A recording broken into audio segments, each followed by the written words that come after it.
আসসালামু আলাইকুম সবাইকে। আজকে আমার 3টা রান্না হবে, শাক ভাজি, মাছ ভর্তা আর হচ্ছে ডাল। তো দেখতে থাকেন। প্রথমে আমি কড়াইয়ে তেল দিয়ে এখানে পেঁয়াজ কুচি, কাঁচামরিচ কুচি, রসুন কুচি দিয়ে দিলাম। আমি প্রথমে শাক ভাজি করব, একটু লবণ দিয়ে দিলাম। তো আমি যেহেতু লাউ শাক ভাজি করব, লাউ শাকটা আমি আগে লবণ দিয়ে সিদ্ধ করে রেখেছি। তো পেঁয়াজগুলো একটু ভেজে নেব, একটু ভাজা হয়ে গেছে। তো এবার আমি এখানে দিয়ে দিব কিছু পেঁয়াজের পাতা। নতুন পেঁয়াজ কিনে আনলে পাতা সহ থাকে, তো পাতাটা তো আর ফেলে দেওয়া যায় না, পাতাটা কাজে লাগাতে হবে বা কীভাবে রান্না করে খেতে হবে সেটা আমি বলে দিচ্ছি। যেমন ভাজির সাথে দিবেন, ভর্তার সাথে দিবেন বা ঢালে হালকা দিলেন, তাহলে দেখবেন পাতাটা জমে থাকবে না বা পাতাটা শেষ হয়ে যাবে। তো যাই হোক, আমি এইখানে শাকের সাথে কিছু পেঁয়াজের পাতা এবং পেঁয়াজ, রসুন, কাঁচামরিচ ভেজে নিয়েছি। তো এবার আমি দিয়ে দিব আগে থেকে সিদ্ধ করে রাখা লাউ শাক, নতুন সিম, আলু। লাউ শাক, সিম, আলু একসাথে ভাজি করলে সেই ভাজিটা খেতে কিন্তু অনেক মজা লাগে। বিশেষ করে দেশ গ্রামে মানুষেরা বিচিওয়ালা সিম বা বিচি হয়ে গেছে সেই সিম দিয়ে লাউ শাক এভাবে ভাজি করে খায়। তো আমি এখানে পুরান আলু নিয়েছি, ছোট আলুটা। নতুনটা যেহেতু পাই নাই, তাই পুরানটা দিয়ে নতুনটার কাজ চালালাম। তাও আলহামদুলিল্লাহ। আমি উল্টে পাল্টে শাকটাকে ভাজি করে নিব। তো দেখেন, মোটামুটি আমার শাক ভাজা হয়ে গেছে। তো এবার আমি চলে যাব পরের প্রসেসে। তো এখানে তাওয়া বসিয়ে দিয়েছি, তাওয়ার মধ্যে হালকা একটু তেল দিয়ে আমি কয়টা শুকনো মরিচ ভেজে নেব মাছ ভর্তার জন্য। তো আমি বরাবর যতবারই মাছ ভর্তা করেছি ততবারই কাঁচামরিচ, শুকনো মরিচ দুইটা একসাথে মিক্সড করে তারপর ভর্তা বানিয়ে খেয়েছি। কিন্তু কাঁচা মরিচ দিয়ে দিলাম, এবার শুকনো মরিচটি ভেজে এটা প্লেটে উঠিয়ে নিয়েছি। কাঁচা মরিচ আর শুকনো মরিচ দিয়ে ভর্তা বানালে ভর্তাটা খেতে অন্যরকম একটা টেস্ট, আর কাঁচামরিচ শুধু কাঁচামরিচ দিয়ে ভর্তা বানিয়ে খেলে ওইটাই অন্যরকম একটা টেস্ট। যাই হোক, কথা বলতে বলতে আমার মরিচ ভাজা হয়ে গেছে। তো ভেবেছিলাম যে কড়াই যে তেল ছিল সেটাতে হবে, কিন্তু হইতাছে না। আর একটু তেল দিব আমি, আর একটু তেল দিয়ে কাঁচামরিচগুলো ভেজে নেব। তো হয়ে গেছে, উঠিয়ে নিলাম। এবার দিয়ে দিব আগে থেকে লবণ এবং হলুদ মাখিয়ে রাখা মাছ। তো এখানে আমি মাছের লেজা নিয়েছি। তো রুই মাছ নিয়ে আসছিল, রুই মাছ সাইজে ছোটো ছিল, বড় না। লেজ দেখে বুঝতে পারতেছেন, কেউ লেজ খেতে চায় না, মাছের অনেক কাঁটা থাকে বা কাঁটা বাইসা খাইতে অনেক বিরক্ত লাগে, সেই কারণে। তো মাছের লেজ এভাবে ভেজে ভর্তা বানিয়ে খেলে খুব ভালো লাগে। তো মাছগুলো ভাজা হয়ে গেছে, এবার আমি দিয়ে দিলাম রসুন, পেঁয়াজ কুচি, হলুদ ও অল্প পরিমাণে লবণ দিয়ে মেখে রেখেছিলাম। আমি পেঁয়াজটা ভেজে নেব।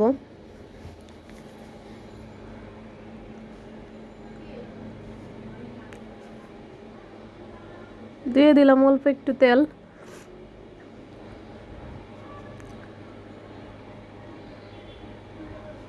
শীতকালীন সময়ে ভর্তা বলেন বা শাকভাজি বলেন বা যাই তরকারি বলেন, অন্যরকম একটা টেস্ট খেতে। তো আমি এইখানে আবারও দিয়ে দিলাম পেঁয়াজের পাতা।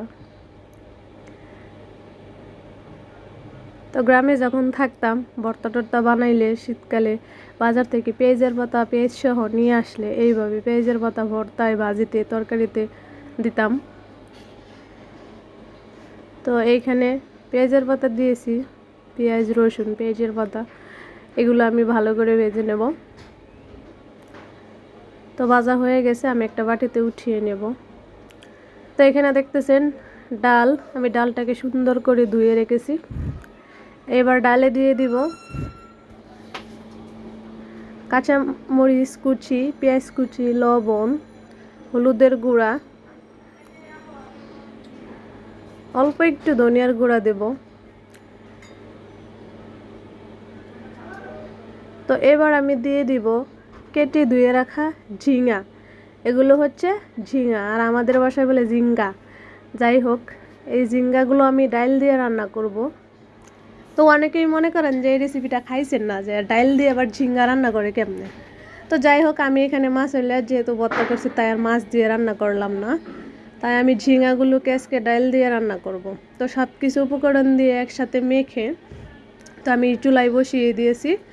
চুলায় বসিয়ে দিয়ে তারপরে এখানে আসছি ভর্তা বানাইতে। ভর্তা বানাইতে তো একটু দেরি হবে, কারণ মাছ থেকে কাঁটাগুলো ছাড়াইতে হবে। তো কাঁটাগুলো ছাড়ানোর পর আবার চলে আসলাম চুলার পাড়ে। আইসা ডালটা দেখে গেলাম, দেখেন বলক চলে আসছে, হলুদের মধ্যে সবুজ সবুজ, দেখতে কিন্তু খুব ভালো লাগতেছে। তো মাছ বাছা শেষ, আমি এবার ভর্তাটা বানিয়ে নেব। ডাল কিন্তু আমার চুলায় হইতেছে। তো প্রথমে মরিচ, শুকনা মরিচ, কাঁচা মরিচগুলো ভালো করে ডলে নেব। তো মোটামুটি ডলা হয়ে গেছে। এবার আমি পেঁয়াজটা ডলে নেব। আমি যে পেঁয়াজটা ভেজে রেখেছিলাম পাতা দিয়ে, সেইটা ডলে নেব। তারপরে মাছ, ভেজে রাখা মাছটা ডলে নেব। আসলে হয়েছে কি, আমি ফ্যানের নিচে মাছটা রেখে গেছিলাম, কিন্তু বাতাসে মাছটা একটু শক্ত শক্ত হয়ে গেছে। যাই হোক, গরম যেহেতু আমি বাঁচতে পারতাম না, সেই কারণে ঠান্ডা করে মাছটা বেছে নিছি। তো মাছটাকে আমি ভালো করে ভর্তা বানিয়ে নেব। তো আমার আজকের ভিডিওটা লম্বা, যেহেতু রেসিপি 3টা, সেই কারণে। আর সবাই রেসিপিগুলো দেখবেন, কমেন্টে জানাবেন, আর খাইতে মন চাইলে চলে আসবেন, সমস্যা নাই। তো এই যে দেখেন ভর্তা হয়ে গেছে, দেখেন মাছ ভর্তা। যে কোনো মাছ আপনি এইভাবে ভেজে ভর্তা খেয়ে দেখবেন, ভালো লাগবে। তো আমি ভর্তাটা রেখে আবার চলে আসলাম চুলার কাছে। দেখেন আমার ডালটা হয়ে গেছে, ঝিঙ্গা দিয়ে ডাল। তো আমি এটা নামিয়ে নিব, নামিয়ে বাগার প্রস্তুত করব। বাগারে দিয়েছি পেঁয়াজ কুচি, রসুন কুচি, আর আমি এখানে পরিমাণ মতো তেল দিয়ে দিব। তেল দিয়ে দিলাম। তো আমি এখানে 2টা তেজপাতাও দিয়েছি ফ্লেভারের জন্যে। আর তেজপাতাটা যদি আপনি কোনো ভাজিতে ব্যবহার করেন, ভাজিতে দেন, তাহলে দেখবেন অন্যরকম একটা সেন্ট, খেতে অসম্ভব ভালো লাগে, মানে সেন্ট অনেক সুন্দর হয় আর খেতেও ভালো লাগে। তো আমি ডালটা নামিয়ে রেখেছিলাম, তো এবার বাগারটা আমি দিয়ে দিব। বাগার দিয়ে তারপর আপনাদের দেখাচ্ছি। এই যে দেখেন আমি বাগার দিয়ে দিছি। সো আমি এইখানেও পেঁয়াজের পাতা দিয়েছি। আজকে মনে করেন যে আমার পেঁয়াজের পাতা দিয়ে এই রেসিপি 3টা, মাছ ভর্তা, শাক ভাজি এবং ঝিঙা দিয়ে ডাল। দেখেন ডালের কালারটা দেখতে কেমন সুন্দর হয়েছে, আর খেতেও অবশ্যই ভালো লাগবে। সবাইকে ধন্যবাদ, ভালো থাকবেন, সুস্থ থাকবেন, আল্লাহ হাফেজ।